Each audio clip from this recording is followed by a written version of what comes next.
Welcome to the wonderful world of Stu.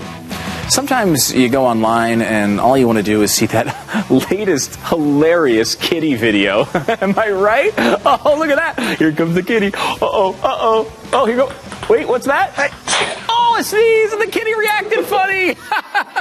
Isn't that cute? But Facebook and Twitter are instead jammed up with progressive propaganda that make you want to become a kitty cat serial killer. That's where we come in. You send us what annoys you on social networks, and we get a little antisocial. If you listen to the media, you probably heard something like this from NFL player Chris Harris about the lack of black coaches being hired in the NFL. Just throwing the numbers out, the NFL players' minority makeup is over 75% of the league. The NFL head coaches' minority makeup is 12.5%. Here's how progressives rope people in an argument like that. Only like 10% of NFL coaches are black. That's outrageous. Hey, NFL, 1964 called, and it wants its segregation back. They immediately jump to racism, and we allow them to enact a stupid fairness policy so we don't look mean. In the NFL, it's called the Rooney Rule, and it requires teams with head coaching vacancies to interview minority candidates. The motivation is great. But let's take a closer look. Is there really a racism problem to solve anymore? Since this is Glenn Beck's network, I figured we should probably express this in candy. That just seems safe. This fishbowl contains the ratio of black players to white players in the NFL. Okay? Now, this other fishbowl here contains the ratio of white coaches to black coaches in the NFL. Obviously, these two are not equal. But let's take it a step further. Why? Why aren't they equal? Let me give you an example of why. This is one of the most productive wide receivers in the past 15 years. This is Terrell Owens. We gotta see some Terrell Owens. Sexy, sexy. Ooh, sexy. I almost thought it was a mirror for a second. That's actually Terrell Owens. This is one of the most productive head coaches in the past 15 years, Andy Reid. Not so sexy. I'm pretty sure those two jobs don't require the same skill set. What makes Owens a great wide receiver is completely useless to him as a head coach. In fact, it seems like one of the best qualifiers to be a good head coach is to be a mediocre player. And man, mediocre play is something us whiteys have totally nailed. Jim Harbaugh, mediocre quarterback, but a great coach. The 49ers' previous coach, Mike Singletary, was an all-time great player and a mediocre coach. So what are you saying? That African Americans don't have the brains to coach? Not at all. And let me prove it to you using more fancy candy math. Here again is the ratio to black to white players in the NFL. Remember this one? Now, here are the ratio with the coaches. You remember these two, right? So why are we comparing these two, though? Why not compare coaches, right here, to the actual population of the United States?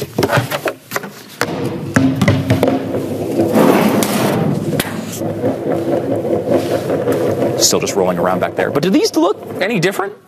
Any evidence of racism here? Are these so crazy?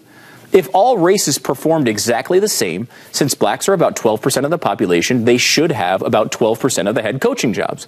They currently have slightly less at 10%. Last year, they had slightly more at 16%. Over the past 15 years, here are the numbers of black coaches in the league. You'll see it's typically at or above the representation levels you would expect. And that sounds like, what's the word progressives always use? Oh, I don't know. Oh, yeah, fair. Where this falls apart, however, are the players. African Americans make up about 12% of the population. So why are they 70% of the players in the NFL? Especially when those are the jobs that every kid wants to get when they grow up. It's even more bizarre when you go by position. The same year the Rooney Rule was instituted, 98% of running backs were black. 98%. Hello? Look, it's Peyton Hillis and Toby Gerhart. White running backs haven't led the league in rushing since John F. Kennedy was president. Why? I mean, no one thinks owners are racist against whites. Conservatives and progressives come together and seem to agree that for whatever reason, blacks are just better at playing running back than whites. And to my African American friends, I will pull no punches. We're kicking your ass at punting. Get over it. So let's unpack the progressive logic here for a second. You tell me if it makes sense. Blacks can be better at whites at playing football, but whites can't be equally as good as blacks as coaching it? And I didn't understand that. And NFL owners hate blacks so much that they refuse to hire them as coaches, even with billion-dollar franchises on the line, while at the same time they will hire black players at nearly 6 times the rate of the general population. Have you even stopped to think about this at all? If your answer is no, congratulations, you're on Twitter and you're a progressive. The job you have should be based on merit, pure and simple. That's why conservatives and libertarians understand that hiring or firing someone based on the color of their skin is always wrong. Always. That's a message that everyone should agree with. But the media still portrays conservatives as haters. Why? I think it's packaging, personally. It doesn't matter what I say, but I'm a hideous, out-of-shape white dude with cholesterol as high as most movies taken at the box office. That's why we've created a new segment on The Wonderful World of Stu to make conservative positions more palatable.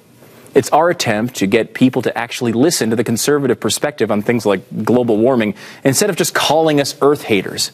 And there was only one way I could think of to do it. Enjoy.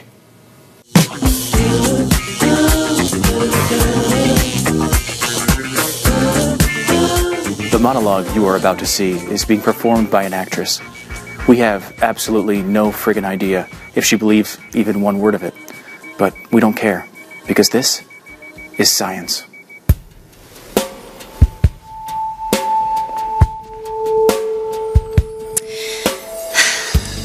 I'd like to think that if I didn't dress like this, I could stop creepy guys like Al Gore from hitting on me.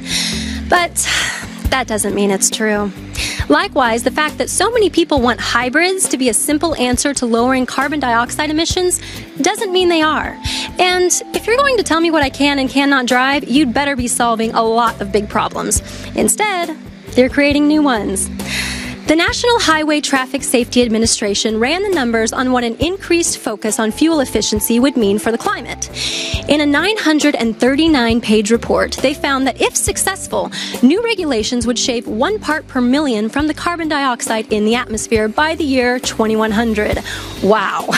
To give that some perspective, the doomsday scenario from the UN that is constantly being recited by the media is 970 parts per million. But that's just scientific nonsense to most people. Global warming is about temperature, right? Well, the new regulations will result in an estimated total decrease of 0.004 degrees Celsius by 2100. Oh, that's, of course, 0.0072 degrees Fahrenheit. In other words, it would save us 1/1600th of the doomsday level global warming we're constantly told to be so petrified of. In fact, the potential decrease is so insignificant that it's equal to only 1/45th of the margin of error in the past century's temperature change. Want to make this a little easier to relate to? Try this. Put your thumb and your finger about a centimeter apart. For those of you who understand the superiority of the good old English system, that's about 40% of an inch. Now, cut that distance in half. Now cut it in half again. Now again. Again. One more time.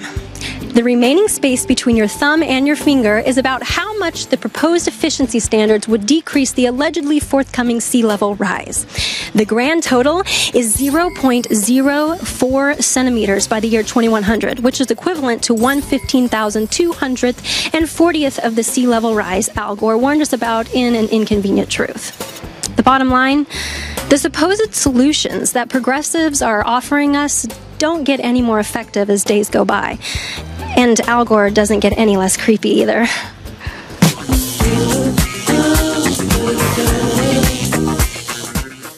We're keeping it all about the U.S. of A. The only place on Earth that has inspired the greatest amount of prosperity. And we need to be reminded that it still exists.